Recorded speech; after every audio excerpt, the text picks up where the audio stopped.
Cela dit, petit à petit, Tommy va y prendre goût. Au luxe, à l'argent facile, à l'alcool, aux femmes. Année après année, on le voit s'habituer à faire des trucs pas nets, comme tuer des gens quand il y a besoin. Puis il se fait des amis, notamment Polly et Sam, les deux mecs du début. Qu'il rappelle à l'ordre quand il part trop en vrille avec l'alcool, l'encourage à trouver une stabilité. Si tu veux pas finir en épave, Tommy, il ferait bien de trouver un sens à ta vie. Il va se marier, devenir papa, tandis qu'en parallèle il affronte des flics corrompus et une guerre des gangs de plus en plus violente. Et c'est ainsi qu'il devient progressivement le meilleur bras droit de Salieri. Jusqu'au jour où il y a un malentendu.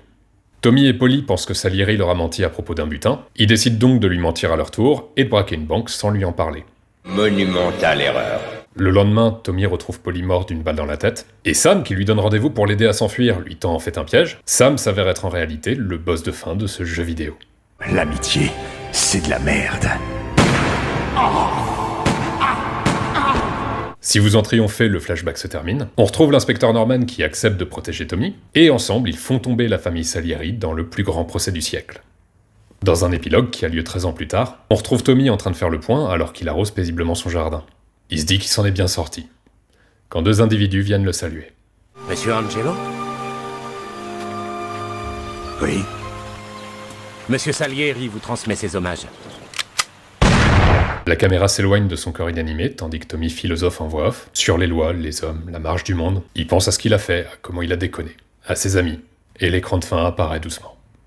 C'est également l'une des plus belles fins de jeux vidéo que je connaisse, qui nous laisse nous faire notre propre opinion sur la morale de l'histoire, plutôt que de nous en imposer une.